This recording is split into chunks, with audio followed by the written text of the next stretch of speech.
All right, guys, what's going on? Welcome back to the Everything College Football Podcast. Today, me and Nick here, we're doing our preview and prediction for the Mississippi State Bulldogs in 2024. Looking at Jeff Lebby as the new head coach, former OU and Ole Miss offensive coordinator past couple of seasons. He'll be the OC here as well. Matt Barnes, Coleman Hutzler will be sharing the DC responsibilities. And obviously the recap here, the move on from Zach Arnett following a tough situation he was pretty much forced into following the tragic passing of Mike Leach.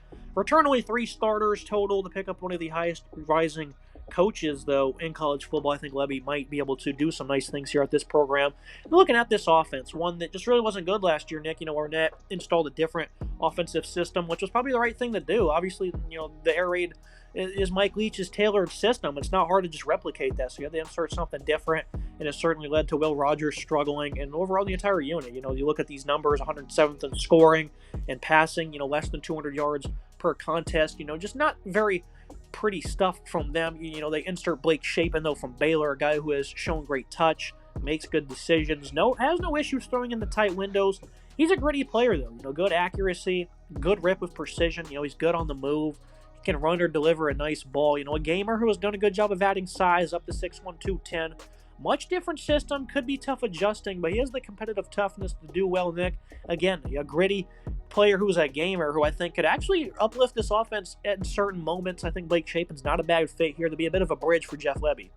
Last year's schematic change was seriously going to be an issue for Mississippi State. Zach Arnett just does not fare well in his first year. He's fired. Tough circumstances, don't envy that at all. He gets fired after 1 year, and now they plug in Lebby, who can add new offensive spark. Was a really good coordinator at Ole Miss and Oklahoma. Now he comes over here to Starkville, Mississippi, to start what is going to be a lengthy rebuild for the Bulldogs here. Blake Shapen, I do like him out of Baylor. I think he's a very exciting quarterback, good precision, really solid in the pocket, can really move on the run as well. I think he's got good looks in both of those regards, right? Solid in the pocket, solid on the run as well. Nice footwork, 6'1", 210. I think it's a solid frame, good enough frame for me so far. Solid bridge quarterback. They're going to have to go out and recruit and get some good players. And they have a true four-star freshman in there who should be solid as well, fighting potential reps. We're going to discuss him in a second. So I think there is some room to grow. A solid bridge quarterback out of the portal here. Lebby has a lot of work to do, right? This team only returned 1 starter last year. So virtually a new look offense at this point in time, thanks to the portal. I'm concerned about this offense, but I do think Shapen is a good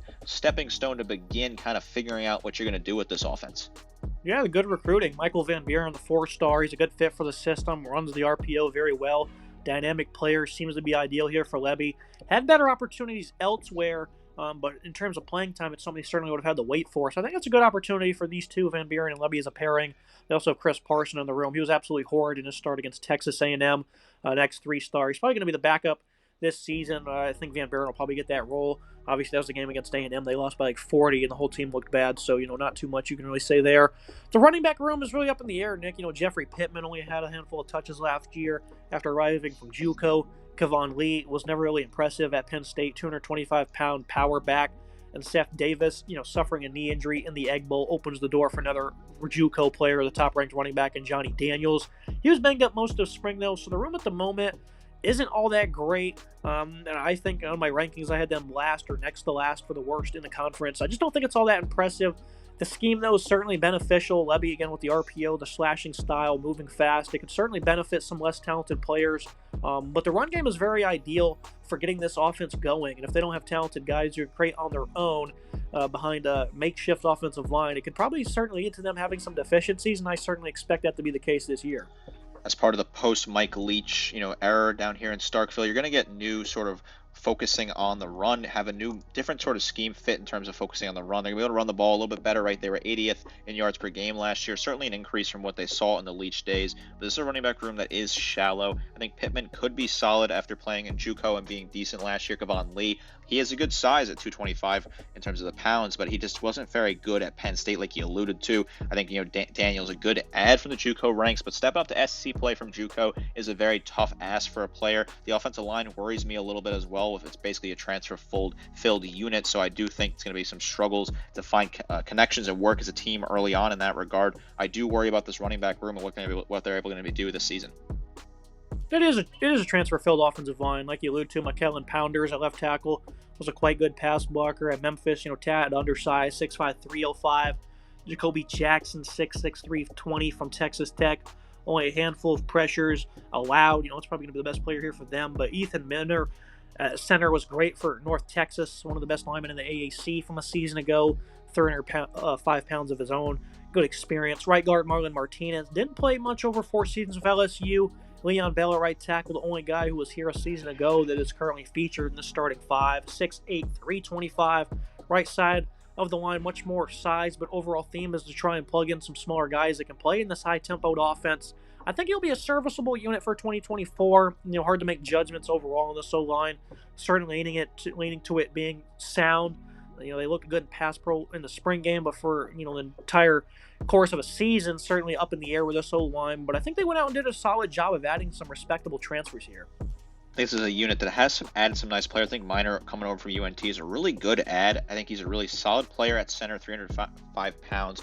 Good footwork, good hands as well, really solid in that interior. A nice add out of the portal, Leon Bell, a good returning player. Your one returning starter is a solid guy, right? 6'8", 325, really good on the right side. I think the right side overall is really solid for this team. They do have some solid production returning with Bell, and you add in Martinez, who could be really solid. He hasn't really been great at LSU, but he has potential to grow. And SEC experience, hard to get good experience like that. Jacoby Jackson as well could be good at left guard.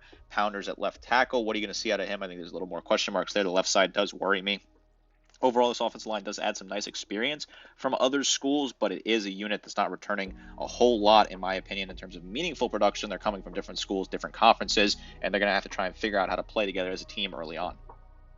Looking at the wide receiver room, I think this is a pretty solid room. Kevin Coleman coming over from Louisville, third different school in 3 years, though. A quick player, can make cuts at full speed. I think he has good ball skills and hands, can win in traffic over in the middle at 5'11", 170. Just hasn't lived up to expectations just yet. A good slot option, though. They have a great player in UTEP's Kelly Akarei, productive, big-time pass catcher, great deep ball threat. Will get lots of work here in this offense. This is a player that averaged 21.5 yards per catch last year at UTEP. On only 4 grabs a game, he put up over 1,000 yards, so those are really great numbers there. Justin Robinson, great frame to win out wide at 6'4", 220. Creed Whitmore is good change of direction, dynamic in the open field. Should be a good asset in the slot. Jaden Whaley showed good production early in his career. Following Leach's passing, he really found himself out of the rotation completely. Some solid recruits they added, including 3-star Mario Craver, who has elite speed. Jordan Mosley enters his 3rd season with the team. Overall, solid group. Good job by Levy to go out and land some respectable players that can be impactful. So I'm pretty happy with this wide receiver room. It could certainly be a lot worse, and I think it's definitely better than it was a year ago. Ollie caught a touchdown last year in his 5 grabs, very small numbers for him, but he did get a touchdown grab, something that's important to note for him. Solid numbers or solid production occasionally there. Was solid under Mike Leach in the past, didn't really get a whole lot of looks.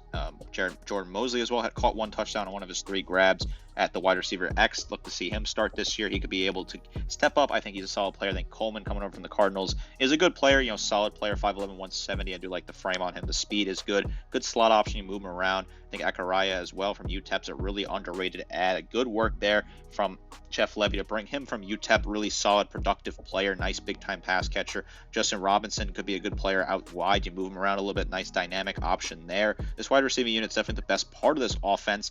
What is a very weak offense. I do think that having Shapen throwing the ball is a solid match, and with Levy's scheming, they could be able to get some nice passing yards and some early gains early on. Yeah, the verdict for me, Levy's scheme's going to give opponents issues, and I think first quarters will likely see them have some success, but as games wear on, I think the lack of difference makers will certainly cost them. I think Shapen's legs can be a good X factor, and again, the wide receiver room isn't all that bad, but I think overall a lot of stagnation will come from this unit. The run game is critical to the scheme's ability to thrive, and I just don't think they're going to have it here in year 1. Look at the defensive side of the ball. This is a unit that really wasn't awful.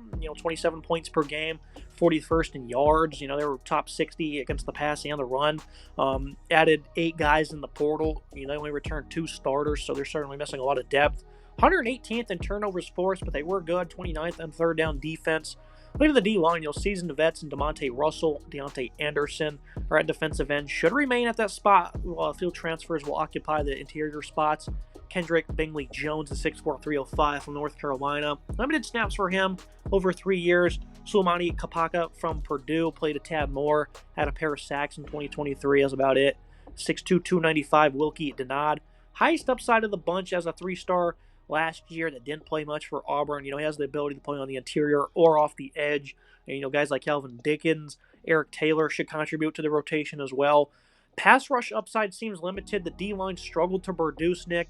And then you lose two important starters in, Jet Johnson and Nathaniel Watson there at linebacker. And the best replacement here is probably going to be Stone Bland from South Carolina. Really struggled, but gained a year of experience as a starter. Did have a few good plays on the ball. J.P. Purvis and John Lewis got on the field looking to occupy that third linebacking spot. Neither performed well, to say the least, though. The 3-4 instead of the 3-3-5 will allow them, I think, to play more inside backer. Ty Cooper had some good games over the last few weeks of the season. Should be a top guy in terms of stand-up pass rusher. Him on Dontari Russell appear to be in line to be the most impactful this season. And they do add Brandon Jennings from UCF, an ex-4-star, who's been all over the place. It's going to be very difficult to replace these guys, Nick, and with a schematic change, some limited depth, and really just nobody outside of maybe DeMonte Russell being proven. I just don't know what this front seven's going to be able to accomplish this year. I really don't know what to expect out of this front seven. I agree with you. I think DeMonte Russell is a good player at 24 total tackles, 2 tackles for loss, plus a sack for him. Dontari Russell had 19 tackles, 4 tackles for loss, 1.5 sacks, 8 games. Some decent returning production there. A guy that's got some good experience early on. Eric Taylor had 15 total tackles. Ty Cooper had 13 total tackles across 12 games. Want to see more of them. Deontay Anderson, 38 total tackles, 3 tackles for loss for him. Plus 4 pass breakups. Good at getting blocks on the line. A good player that you can kind of move around on the defensive side of the edge there. I think he's a good player coming off. I like the speed for the veteran. They need to find a way to get after the quarterback, need to find a way to produce tackles for loss and sacks. They want to have success with this front part of this defense. Yeah, this was a talented front six from a season ago. Watson and Johnson combined for 16 of the team's 27 sacks. Jaden Crometti was an NFL draft pick. Thought Nathan Pickering was a solid player in his career. So they had some solid players, but now they lose all of those. And I think it's certainly going to be a bit of a struggle for them. Looking at the secondary, Corey Ellington was one of the few starters back on this team. Was a good tackler from his safety spot. Chris Keys was sound when he was in the lineup last season. Kobe Albert might be able to sneak his way in, as the staff was a big fan of his before an injury last year. Isaac Smith was a top-ranked recruit in last year's class. Only played a small tad as he himself was banged up. Safety group isn't all that bad on paper, I would say. Bryce Pollock, corner, is probably the most experienced in that regard. Trayvon Wright, he's been solid in practice after redshirting at Memphis last fall. Brian Lanier and Hunter Washington looking to become the full-time nickel, so you got some nice competition there. Secondary wasn't bad last year, but they returned no vets. They have limited depth. The destined to take a step back. Playing time is up for grabs. A lot of youth is on the table here. I think as a whole, the defense will step back. Again, though, Nick, the secondary wasn't awful. Only twice did they give up 300-plus yards, and that was in the first month of the season. Western Michigan was able to spark some big plays against them. Other than that, there was never really a liability. So I think it's certainly encouraging for this team. They only allowed 96 passing yards against Ole Miss, for example. Secondary was pretty decent at times last year. That they had some good productivity. They weren't a terrible unit top to bottom when you look at it. 204 pass yards per game, 34th in the nation. Not a terrible number when you really look at it. They don't return a whole lot of production though. Ellington is a solid player, top returning tackler, 66 total tackles, 4 tackles for loss, 2 sacks for him. Obviously, we talked about Watson and Johnson being gone as terms of linebackers. That's a lot of tackles. There are 260 tackles between the two of them. You're going to have to find tackles somewhere, maybe potentially in the secondary. Bryce Pollock, a decent tackler, 24 total tackles for him across 11 games. Christopher Keys, he was a little banged up. He had 10 total tackles. He could be a solid player if he's fully healthy. The secondary lacks depth and experience. It was a good unit last year, right? Wasn't a bad unit at all. I really wonder what they can do, though, losing some production and not returning a whole lot of depth. Yeah, the verdict for me on this defense, the side of the ball is a pure mystery. They only allowed 5 games of 400-plus yards. Never seemed to be a great detriment to them outside of, the LSU and the Texas A&M games. While the run D has some tough tasks, some great veterans apart at all levels. This new staff will be implementing a new scheme. It's hard to assume a massive fall-off, but outside of safety and edge rusher, playing time is to be earned all over. And I think with the playmakers in the middle gone, it's going to be a big step back for them. Looking at the prediction, the Bulldogs begin a new transition, and Levy should have the chops to lead a quality rebuild here in Starkville. I think the scheme and Chapin's abilities make this offense interesting and tough to knock out early in games with some sound pass catchers. But they essentially have put a patch on the offensive line. This run game just doesn't appear sustainable. Defensive side of the ball seems similar turnover, just less transfers, and the talent level isn't up high enough to replace the top players they lost, returning only 3 starters under a new staff. It's just going to lead to a brutal transition, especially in conference play. Thing for me is Mississippi State. They won 4 games a season, 5 games a season ago on, what was a much worse roster now. faces an even tougher schedule. The total is 4.5, Nick. The betting play here is obvious, but anything can happen, and one strong effort behind a rowdy home crowd will probably cost you your bet. But I'm pretty confident in this under 4.5. You can make a case for a win on the road at Arizona State, maybe at home against Arkansas. Other than that, though, anything else would be a pure monumental upset. I have State at 3-9 as well. I think under 4.5 is a good look. Like you said, if they get to 5 wins, that's a crazy move for them. That means they would have to pick off Arizona State and then somebody in conference play. Maybe you get Arkansas at home. You could probably win that game. Maybe you get lucky against Florida at home as well. 2 good draws playing 2 of the worst teams in the SEC at home. So maybe you pick up those games, you get to 5 wins. But it's going to be a tough road regardless the way you look at it. In my opinion, a tough schedule top to bottom, right? At Tennessee, at Texas, at Georgia, at Ole Miss. Really a lot of talented teams. They dodge basically they play every good team in the SEC except Alabama really at this point. And then LSU, you want to throw them in there as well. This is a tough rebuild for Jeff Lebby. The fans of Starkville, they're very loyal, right? Those Bulldog fans love their cowbells and they're very, very loyal. It's going to be a tough ask here. Last year was the first year in 12 years they didn't make a bowl game with that 5-7 record, and they could potentially still have gotten into one, but they ended up getting into one. I think they're going to miss a bowl game again this year, but I think Lebby was the right hire down there in Starkville. It's just going to be a very long rebuild and a tough schedule. Adding 2 new teams, the SEC and Oklahoma and Texas, is not making things any easier here for the Bulldogs. Yeah, I certainly think even the home game against Toledo could be interesting for them. A really good ball team from the MAC there, led by Jason Campbell. It's been here for today's episode, Nick. Appreciate you joining me. I think Lebby is a good hire. Will they give him patience? I likely think that they will, but this year with this hard schedule, it's really just going to be about finding young ball players that can step up and trying to build up a new culture. I think win-loss wise, though, under 4.5 is going to be a lock. I think I agree with you at that point in time. I'm interested to see what this team does and how they develop. If they play well in the second half of the season, that could be a good sign for things to come. Recruiting has been solid so far under Lebby. He's trying to win the battles in-state against Lane Kiffin at Ole Miss. If he can continue to do that, they could be a contender in the SEC as a contending for a bowl game in a couple of years, and they could be a solid team in the long run in the SEC. Yeah, I agree. This scheme is certainly desirable to play in. That's going to be it for today's episode. Make sure you guys like, comment, subscribe. See you next time.